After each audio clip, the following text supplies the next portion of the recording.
दत्त जागृत मंदिरात दीपोत्सवाने प्रभू श्रीरामचंद्रांना वंदन। पूर्व विभाग भद्रावती पेठेतील दत्त जागृत मंदिरात सोमवारी प्रभू श्रीरामचंद्र यांच्या मूर्ती प्राणप्रतिष्ठा सोहळ्याचं औचित्य साधून यानिमित्त दीपोत्सवही साजरा करण्यात आला। सुमारे 500 वर्षांनंतर प्रभू श्रीरामचंद्र यांच्या मूर्ती प्राणप्रतिष्ठा करण्याचा योग आला असून पंतप्रधान नरेंद्र मोदी यांच्या रूपात श्रीरामचंद्रच अवतरल्याचं सावित्रीबाई पल्लाटी यांनी आपल्या भावना व्यक्त केल्या। 520 वर्षापासून आज आपल्या रामलल्ला जन्मोत्सव केलेला आहे। त्याबद्दल मोदीजींना राम म्हणायचं, योगींना हनुमान म्हणायचं। हे दोघं आपले राम आणि हनुमान आहेत।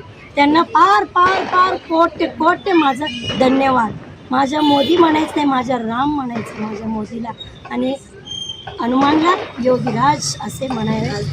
आपल्या भद्रावती पेठेत जागृत दत्त मंदिरमध्ये रामलल्लाचं जन्मोत्सव केलेला आहे। आम्ही सगळे माझे बंधू भगिनीने फार मला सहकार्य केलेलं आहे, त्याबद्दल त्यांना पण अभिनंदन आहे।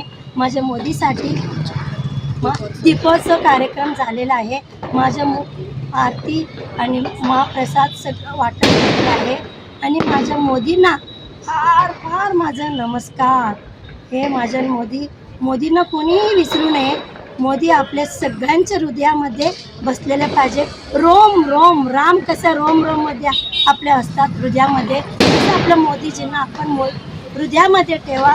मोदी आपलं मोदी मोदी मोदी मोदी। नमस्कार। आज आपल्या भारतात म्हणण्यापेक्षा पूर्ण जगात आजचा हा दिवस सुवर्ण ऐतिहासिक अक्षराने कोरले गेलेला आहे।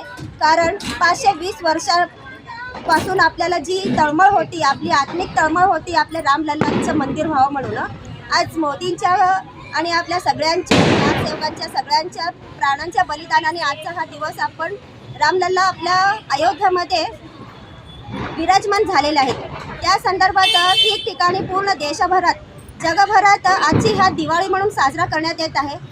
आज आम्ही इथे भद्रावती पेठमध्ये जागृत दत्त मंदिर या ठिकाणी आम्ही सकाळी आरती, महाप्रसाद आणि संध्याकाळी दीपोत्सव कार्यक्रम केलेला आहे।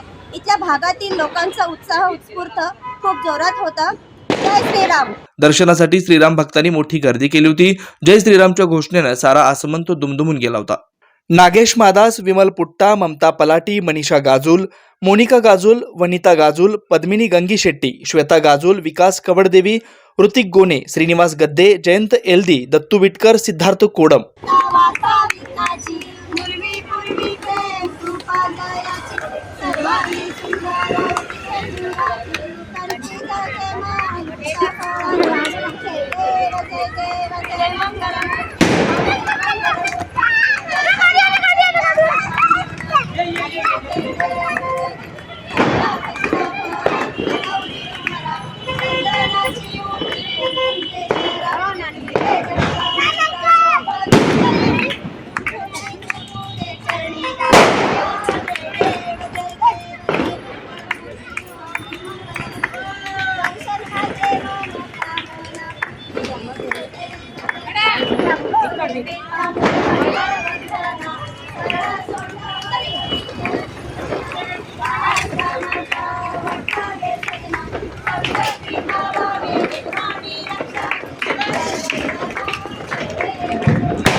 लाइट बंद है। जय श्रीराम, जय श्रीराम, जय जय श्रीराम, जय जय श्रीराम, जय श्रीराम, जय जय श्रीराम, जय श्रीराम, जय श्रीराम, जय श्रीराम, जय श्रीराम,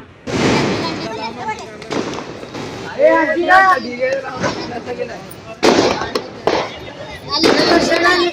हरिभक्त परायण मल्लय्या नारायण बोगा महाराज प्रतिष्ठान सोलापूर व मार्कंडेय जनजागृती संघ सोलापूर आयोजित श्री क्षेत्र पंढरपूर येथे अखिल आंध्र साधू परिषदेचं 58वी महासभा सोमवार दिनांक 29 जानेवारी ते 31 जानेवारी 2024 रोजी श्री श्री पराविद्यानंदगिरी माताजी अध्यक्ष अखिल आंध्र साधू परिषद यांच्या मार्गदर्शनाखाली दररोज पहाटे सुप्रभातम, सकाळी गीता पारायण, होम हवन, पूजा, भगवद्गीता पठण, हरिपाठ, चक्रभजन, सत्संग व महाप्रसाद होणार आहे। दिनांक 28 जानेवारी रोजी भव्य शोभायात्रेचं आयोजन आहे। या धार्मिक कार्यक्रमास सद्गुरू श्री गहिनीनाथ महाराज औसेकर, सह अध्यक्ष श्री विठ्ठल रुक्मिणी मंदिर समिती पंढरपूर, सद्गुरू श्री ब्रह्मश्री शिवपुत्र महास्वामीजी, श्री श्री श्री बसवारूढ महास्वामीजी मठ ट्रस्ट सोलापूर यांची विशेष उपस्थिती लाभणार आहे। या धार्मिक कार्यक्रमास अन्नदान सेवा कार्यक्रम व देणगी स्वरूपात स्वीकारले जातील।